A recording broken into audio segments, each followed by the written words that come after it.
बिस्मिल्लाहिर्रहमानिर्रहीम। अस्सलाम वालेकुम। मेरा नाम सबीन शहबाज है। नाज़रीन, आज हफ्ते का रोज़ है, लेकिन आज हुकूमत पाकिस्तान को आलमी सतह पर एक बदतरीन शिकस्त का सामना करना पड़ा है। शिकस्त कह लें, सरप्राइज कह लें, कुछ भी कह लें, लेकिन हुकूमत पाकिस्तान के लिए एक बहुत बड़ा सवालिया निशान है। हुकूमत पाकिस्तान की कारकर्दगी पर एक बहुत बड़ा सवालिया निशान है। 27वीं आईनी तरमीम, जिसको अभी तक पाकिस्तान में ही जो है वो मेजोरिटी अदलिया ने, मेजोरिटी सियासतदानों, मेजोरिटी अवाम ने एक्सेप्ट नहीं किया, उस 27वीं तरमीम पर अब आलमी सतह पर भी एतराज़ात उठने लगे हैं। मंजरनामा आपके सामने रखेंगे और दूसरे हिस्से में बात करेंगे ईमान मजारी के हवाले से। उनके खिलाफ एक case district and session court में चला, लेकिन एक खातून के साथ तो गलत हुआ ही हुआ, लेकिन एक वो वकील थी और वो वकील होकर अपना केस के लिए कमरा अदालत में मौजूद थी। लेकिन उनके साथ भी जो है वो इंतहाई गलत हुआ, उस पर भी बात करेंगे। वीडियो के बाकायदा आगाज से पहले गुजारिश है कि चैनल अगर अभी तक आपने सब्सक्राइब नहीं किया तो उसको सब्सक्राइब कर लीजिए और कमेंट सेक्शन में अपनी राय से जरूर आगाह कीजिए।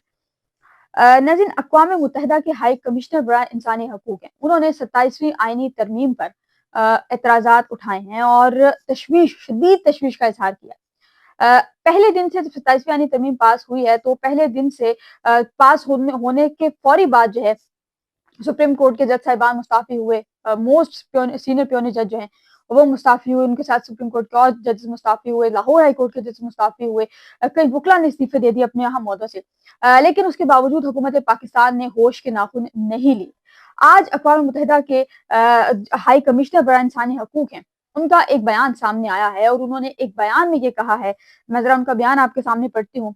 अक़वाम मुत्तहिदा के हाई कमिश्नर हैं बराए इंसानी हकूक वॉल्कर तुर्क है। उन्होंने पाकिस्तान में आईनी तरमीम पर तनकीद की है और कहा है कि जल्दबाजी में की गई तरमीम अदलिया की आज़ादी कमजोर करती है। और डॉन न्यूज ये रिपोर्ट कर रहा है कि जिनीवा से जारी अपने बयान में अक़वाम मुत्तहिदा के हाई कमिश्नर बराए इंसानी हकूक ने कहा है कि आइन में की गई मौजूदा 27वीं तरमीम गुज़िश्ता साल की गई 26वीं तरमीम की मानद कानूनी हल्कों और सिविल सोसाइटी से मुशावरत और बहस के बगैर की गई है। अब 26वीं तरमीम जब पास हुई थी, उस वक्त भी एक नई बहस छिड़ी थी कि 26वीं तरमीम पास होने के बाद जो है वो मुशावरत नहीं की गई, या 26वीं तरमीम का केस इस वक्त सुप्रीम कोर्ट में पेंडिंग है। वो कह रहे हैं कि उस पर फिर थोड़ी बहुत मुशावरत हुई थी, लेकिन 27वीं आईनी तरमीम पर किसी तौर मुशावरत नहीं हुई। वो कह रहे हैं कि जी पाकिस्तान में जल्दबाजी में की गई तरामीम से अदलिया की आज़ादी कमजोर हुई और फौज के निज़ाम एहतसाब और कानून की हुक्मरानी पर गहरे तहफ़्फ़ुज़ात पैदा हुए हैं। उन्होंने खबरदार किया है कि तरामीम इस ताकत की तकसीम के खिलाफ है जो कानून की हुक्मरानी के बुनियाद है और पाकिस्तान में इंसानी हकूक का तहफ़्फ़ुज़ करती हैं। उनका कहना है कि आईनी तरमीम के तहत सुप्रीम कोर्ट की बजाय नई वफाकी आईनी अदालत को आईनी मुकदमात सुनने का इख्तियार दिए गए हैं, जबकि सुप्रीम कोर्ट अब सिर्फ सिविल और क्रिमिनल केसेस सुनेगी। ये वो चीज है जो कि सुप्रीम कोर्ट के दो जज साहिबान ने भी मुसाफी होने से पहले कही थी, और उन जज साहिबान के मुसाफी होने के बाद सुप्रीम कोर्ट आप ये कह लीजिए कि हीरो से जीरो बनकर रह गई है, क्योंकि अब सुप्रीम कोर्ट अपीलेट कोर्ट से ज्यादा कुछ नहीं है। वहां पर जो मुकदमात फिक्स होंगे, या वो तलाक के होंगे, या वो कोई अगर जमीनी तनाजा हुआ उसके होंगे, इस तरह के मुकदमा सुप्रीम कोर्ट में फिक्स होंगे। कह रहे हैं कि जजेस की तकर्रियों, तरक्कियों और तबादलों के तरीकाकार में तब्दीली ने भी पाकिस्तानी अदलिया के ढांचे को कमजोर करने के से मुतालिक गहरे खदशात को जन्म दिया है। और वफाकी आईनी अदालत के चीफ जस्टिस और जजेस भी सदर की जानिब से तजवीज़ करदा है, जिन्हें वज़ीर-ए-आज़म की एडवाइस पर मुकर्रर किया गया। इन तब्दीलियों से अदलिया में सियासी मदाखलत और एग्जीक्यूटिव के कंट्रोल के खदशात पैदा होंगे। अब ये बयान पढ़ने में तो एक बड़ा सादा सा बयान है, लेकिन अगर इसको एनालाइज करे और अगर इसको कोई अक्लमंद बंदा पढ़ेगा या सुनेगा, तो वो इन बयानात ने आलमी सतह पर पाकिस्तान की जो साख्त है, पाकिस्तान की जो बर्थ है, उसको बिल्कुल गिरा दिया। 27वीं तरमीम वो तरमीम है जिसको अभी तक पाकिस्तान में एक्सेप्ट नहीं किया गया, लेकिन अक़वाम मुत्तहिदा यूनाइटेड नेशन के कमिश्नर हैं, ये इन बराए इंसानी हकूक हैं, इनकी जानिब से इस किस्म का बयान जो है ये पाकिस्तानी हुकूमत पर, आइन और कानून बनाने वालों पर सवालिया निशान है। और ये बारहा बहुत से जज साहिबान भी कहते रहे, वकला भी कहते रहे, वकला खबरदार करते रहे। 27वीं तरमीम पास होने से पहले चीफ जस्टिस याया फरीद साहब को खत लिखे गए, ना सिर्फ जज साहिबान की जानिब से बल्कि वकला की जानिब से, फैसल सिद्दीकी सीनियर काउंसिल है उनकी जानिब से भी खत लिखा गया और उनकी जानिब से कहा गया कि जी अदलिया की आज़ादी है, और उसको नोटिस देने का कहा गया, फुल कोर्ट बुलाने का कहा गया।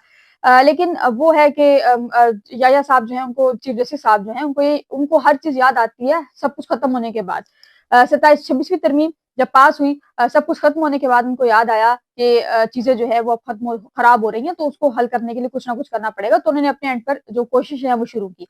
لیکن 27ویں ترمیم پاس ہونے سے پہلے سے ان کو الرٹ کیا گیا، ان کو بار بار خط لکھے گئے، ان کو بار بار جو ہے وارن کیا گیا کہ بھائی عدلیہ کی آزادی خطرے میں ہے، حالانکہ یہ سب انہیں خود بھی پتہ ہے، لیکن چیف جسٹس افریدی صاحب نے وہی بات کہ وہ جی حضور والا کام جو ہے وہ کیا، اور اس کے بعد پھر 27ویں ترمیم پاس ہوئی، اور آج یونائٹڈ نیشن کی جانب سے ایسا بیان پاکستان کی جو برتھ ہے اس کو کس حد تک گرا سکتا ہے، اس کا اندازہ آپ جو ہے وہ خود ہی لگائیے۔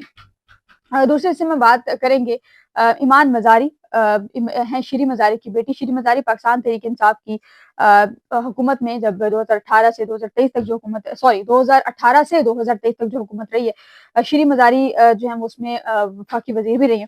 ان کی بیٹی ہے ایمان مزاری، ان کے خلاف ایک کیس چل رہا تھا۔ آپ اندازہ یہ کیجئے کہ اس حکومت کو، اس موجودہ نظام کو ایک خاتون وکیل سے خطرہ ہے۔ خاتون وکیل، وہ ایک وکیل کی حیثیت سے عدالت میں پیش نہیں ہوئی، وہ اپنی ذات کے حوالے سے جو ہے وہ عدالت میں پیش ہوئی ہے۔ ڈسٹرکٹ کنسیشن جج ہے افضل مجوکا صاحب، ان کی جانب سے آج اس کیس کی سماعت جو ہے وہ کی گئی۔ متنازع ٹویٹ کا کیس ہے۔ آپ کو پتا ہے کہ آج کل کے دور میں ٹویٹ کرنا بھی ایک گناہ ہے، اگر آپ ٹویٹ کر دیتے ہیں تو آپ کو اٹھا لیا جاتا ہے، اور اٹھانے کے بعد کوئی سوال نہیں کر سکتا، اگر کوئی سوال کرتا ہے تو اس کو بھی اٹھا لیا جاتا ہے۔ سوراب برکت صحافی ہیں، بڑے سینئر صحافی ہیں، ان کو اریسٹ کیا گیا کس بیس پر کہ انہوں نے صنم جاوید کا انٹرویو کیا۔ چلیں وہ ٹاپک اور ہے۔ اچھا، افضل مجوکا صاحب جو ہے وہ آج سماعت کر رہے تھے۔ اب اسٹیٹ کاؤنسل ہوتا ہے جو سرکاری وکیل، جو وکیل آپ کو سرکار مہیا کرتی ہے۔ ایمان مزاری نے اس کیس میں پہلے یہ ہوا تھا، وہ میں رپورٹ نہیں کر سکی تھی، اس کیس میں ہوا یہ تھا کہ اسی کیس میں 3 دن پہلے یا 4 دن پہلے ایک شخص کو ان کا کاؤنسل بنا کر پیش کر دیا گیا تھا، اور جب پیش کیا گیا تو عدالت میں پتہ یہ چلا کہ جی یہ جو بندہ ہے یہ آپ کا اسٹیٹ کاؤنسل ہے، آپ کا سرکاری وکیل ہے۔ تو دونوں ایمان مزاری ان کے شوہر ہیں، ان کی جانب سے کہا گیا کہ ہم اس شخص کو جانتے نہیں ہیں، تو ہم کیسے جو ہے وہ اس کو اپنا وکیل ایکسیپٹ کر لیں۔ بہرحال وہ معاملہ چلتا گیا، اور پھر پتہ یہ چلا اسی دن 2-3 گھنٹے کے اندر یہ پتہ چلا اس شخص کی حمزہ شہباز کے ساتھ کچھ تصاویر منظر عام پر آئیں، اور پھر جب تصاویر منظر عام پر آئیں تو پھر ایمان مزاری نے اس شخص سے لا تعلقی کا اظہار کیا، اور یہ اس پر تشویش کا اظہار کیا، اس پر عدم اعتماد کا اظہار کیا، اور پھر انہوں نے یہ کہا کہ اس وکیل کو ہم اپنا کاؤنسل جو ہے وہ کر لیں گے۔ اچھا، آج جو ہے آج بھی اس کیس کی سماعت جو ہے وہ تھی، اور آج جو ہے ہادی علی چٹھا اور ایمان مزاری دونوں جو ہیں وہ آج بھی عدالت میں پیش ہوئے ہیں۔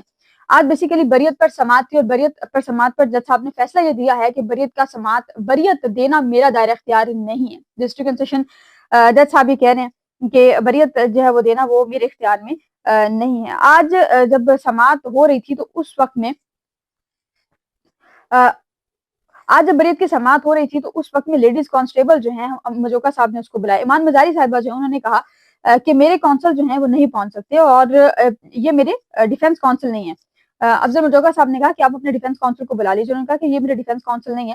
ایمان مزاری نے کہا کہ یہ فوج اور سیکٹر کمانڈر کے کونسل ہیں۔ عدالت میں ایمان مزاری، ہادی علی چٹھا اور جو اسٹیٹ کونسل تھے ان کے درمیان سخت جو ہے وہ جملوں کا تبادلہ ہوا، درمیان جو کلامی بھی ہوئی۔ پھر اسٹیٹ کونسل نے کہا کہ جس نے مجھے مارنا ہے وہ مار لے۔ افضل مجوکا صاحب نے کہا کہ آپ اپنے کاؤنسل کو پیش کریں۔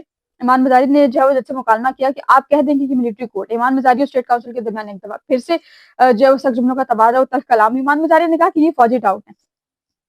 اچھا، یہاں پر مجوکا صاحب نے یہ نہیں کہا کہ خاتون اگر یہ چاہ رہی ہے کہ بھئی میں اپنا کاؤنسل خود کروں گی، انہوں نے کہا کیا کہ جی ایسا جو موجود ہے میں 5 منٹ دیکھوں گا، اس کے بعد ان کو عدالت سے باہر نکال دوں گا۔ اور پھر انہوں نے وہی کیا جو انہوں نے کرنا تھا، انہوں نے آپ یہاں کھڑے رہیں، میں ذرا کر کے چھوڑوں گا۔ اسٹیٹ کاؤنسل صاحب نے کہا کہ میں یہ کھڑا ہوں، ہم جہاں کھڑے ہیں وہاں سے ہٹتے نہیں ہیں۔ پھر وقفہ ہوا، اور وقفے کے بعد جو ہے وہ ایک دفعہ پھر سے جب سماعت کا آغاز ہوا تو پھر ایمان مزاری نے جب یہ کہا کہ بھائی میرا جو کاؤنسل ہے مجھے اس تک رسائی کا جو ہے وہ موقع دیا جائے۔ لیکن مجوکا صاحب جو ہے انہوں نے متنازع ٹویٹ کیس کی سماعت کے دوران، اب وہ دونوں سائلین تھے، لائرز بھی تھے، لیکن وہ بطور سائلین اس کمرہ عدالت میں موجود تھے۔ مجوکا صاحب نے دونوں کو کمرہ عدالت سے باہر نکلوایا اور کیس کی سماعت جو ہے وہ پھر شروع کی اور پھر مکمل بھی کر لی۔ ناظرین، یہ اس نظام کا حال ہے کہ ایک جو وکیل ہے وہ اپنا مقدمہ نہیں لڑ سکتا خود سے۔ یہ ہمارے پاکستان میں عدلیہ کا جو ہے وہ اس وقت حال ہوا ہے، لیکن یونائٹڈ نیشن کا جو بیان ہے اور پاکستان میں عدلیہ میں آج جو کچھ ہوا ہے، آپ دونوں کا کمپیریزن کیجئے تو آپ کو اندازہ ہوگا کہ پاکستان جو ہے وہ کس جگہ پر کھڑا ہے۔ فی الوقت کے لیے اتنا ہی، مجھے اپنی دعا میں یاد رکھنا، بہت خیال رکھے گا۔ اللہ حافظ۔